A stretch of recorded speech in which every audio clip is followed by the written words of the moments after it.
تھا۔ السلام علیکم ناظرین، میں ہوں تسمیم جاوید اور یہ ہے خبر سے تجزیے تک۔ کل قومی اسمبلی کے اجلاس میں ایک عجیب سین آپ نے دیکھا ہوگا۔ وہ سین یہ ہوتا ہے، بلکہ اس سے برعکس سین جو آپ دیکھتے ہیں اس سے بالکل ایک مختلف سین تھا۔ وہ یہ ہوتا، کل سین ہوا قومی اسمبلی کے فلور پر کہ پاکستان تحریک انصاف کے اپنی اراکین جو ہے آپس میں لڑ گئے۔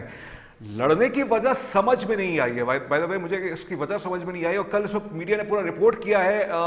آپ یہ سوچ سکتے تھے بھائی چین اور امریکہ کے مابین جو گفتگو ہو رہی ہے اس وقت، آج ٹرمپ صاحب کی ملاقات ہو گئی ہے زی جن پنگ سے، اس پر میں پروگرام لے کے آؤں، پروگرام میں کل لے آیا ہوں۔ مزید کوئی اس میں ڈیولپمنٹس ہوں گی تو میں آپ کے سامنے، اگر اس پروگرام کے اندر کوئی انفارمیشن ہمیں آتی ہے ہم آپ کو بتائیں گے، کہ بہرحال ابھی مجھے پیس بہت تیز لگتی ہے۔ تو کل قومی اسمبلی کے اجلاس کے اندر پاکستان تحریک انصاف کے اقبال آفریدی صاحب اور سلیم آفریدی صاحب میں آپس میں لڑائی ہو گئی۔ اس کی مطلب آپ سمجھیے اڑتا ہوا تیر لیا گیا ہے کل، بائی دا وے پاکستان تحریک انصاف نے اپنے اوپر خود سے ہی۔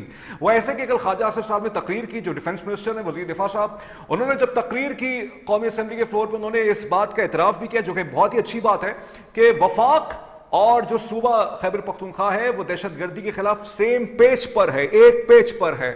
اور انہوں نے جے یو آئی ایف کے جو ایم این اے ہیں نور عالم خان صاحب، ان کی تقریر کا جواب دیتے ہوئے، جس پہ نور عالم خان صاحب نے یہ ایشو اٹھایا کہ خیبر پختونخوا کی جو سیکیورٹی سچویشن ہے، لا اینڈ آرڈر کی سچویشن ہے، اس پر صوبائی حکومت اور وفاقی حکومت کوئی کام نہیں کر رہی۔ اور ان کے بقول انہوں نے یہ بھی ایک الزام لگایا جے یو آئی ایف کے نور عالم خان صاحب نے، کہ پنجاب پولیس ایک طرح سے صحیح ٹریٹمنٹ نہیں کرتی ہے، خاص طور پہ وہ جو خیبر پختونخوا سے لوگ ڈسپلیس ہو کے جاتے ہیں، جس پر خواجہ آصف صاحب نے اپنا جواب دیا کہ ایسا نہیں ہے اور ہم سب ایک ہیں۔ اس پر پھر اس موضوع پہ الگ سے جب یہ موضوع سارا ختم ہو گیا، یہ سارا سین ختم ہو گیا، تو پھر جنید اکبر صاحب غالباً یا اقبال آفریدی صاحب کھڑے ہوئے، انہوں نے، بلکہ اقبال آفریدی صاحب کھڑے ہوئے، انہوں نے درخواست کی اسپیکر صاحب سے کہ مجھے پاور کے ایشو پہ بات کرنی ہے، جو ایک لوڈ شیڈنگ کا ایشو چل رہا ہے۔ غالباً ان کو پھر اجازت نہیں ملی، تو انہوں نے آؤٹ آف فرسٹریشن گالیاں بکنا شروع کر دی، مغلظات بکنا شروع کر دیے، اور پھر اس کے بعد ان کے پارٹی کے جو اراکین تھے جب ان کو روکنے کے لیے آئے، مثال کے طور پہ جب انسان بہت فرسٹریٹڈ ہوتا ہے، کوئی وہ اپنی آؤٹ برسٹ نکال رہا ہے، کوئی اپنی فرسٹریشن نکال رہا ہے، کوئی اس کا دوست آ کے اس کو کہہ رہا ہے بھائی کیا ہو گیا، ریلیکس ہو جا، تو ان سے ان کا فزیکل ایکسچینج شروع ہو گیا، فزیکل آلٹرکیشن شروع ہو گئی ریپورٹڈلی جو لوگ وہاں پہ موجود تھے، اور پھر ان کی جو لڑائی ہوئی ہے وہ سلیم آفریدی صاحب سے بھی ہو گئی۔ عجیب ایک معمہ تھا کل کے پاکستان تحریک انصاف کے لوگ جو تھے وہ آپس میں گتم گتھا ہو گئے۔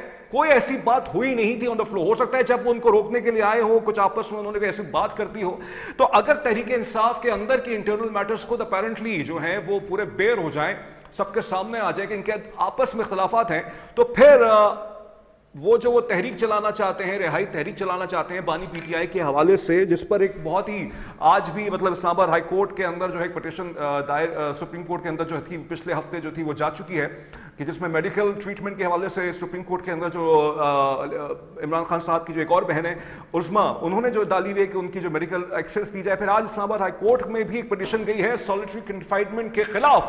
تو یہ سارے موضوعات ہیں، اور آج ہم نے جو دعوت دی ہے سینئر سیاستدان ہیں فواد چودھری صاحب ابھی انشاءاللہ میں جوائن کرنے جا رہے ہیں۔ اس کے ساتھ ساتھ میں آپ کو یہ بھی بتاتا چلوں کہ آج کی بہت بڑی خبر جو ایکسپریس ٹریبیون نے رپورٹ کی، شہباز رانا صاحب نے، وہ یہ رپورٹ کی ہے کہ اس وقت جو بجٹ جو بنایا جا رہا ہے، ان کا دعویٰ ہے، ان کی رپورٹ ہے، ان کی سوپ سٹوری ہے، وہ اسحاق ڈار صاحب بنا رہے ہیں، یعنی وزیر خارجہ بنا رہے ہیں۔ اچھا، اسحاق ڈار صاحب ماضی میں فورن منسٹر بھی رہ چکے ہیں، جس پر آج فورن آفس کی طرف سے اس رپورٹ کو ڈسمس کر دیا گیا ہے اور کہا ہے کہ یہ بالکل مس لیڈنگ ہے اور ایسی کوئی بات نہیں ہے۔ ڈیورنگ دا ویکلی بریفنگ جو ہمارے جو اندرابی صاحب ہیں، جو فورن آفس کے اسپوکس پرسن ہیں، انہوں نے کی جو ہفتہ وار جو بریفنگ ہوتی ہے اس پہ اس رپورٹ کے حوالے سے انہوں نے یہ تبصرہ کیا ہے کہ مس ریپرزینٹڈ اس طرح سے انہوں نے یہ بات کی ہے اور کہا ہے کہ ایسی کوئی بھی ہماری جو ہے مطلب کوئی ایسی مطلب اس طرح کا کوئی ایسا ہے نہیں کہ جس کی وجہ سے آپ کو یہ لگے کہ اسحاق ڈار صاحب جو ہے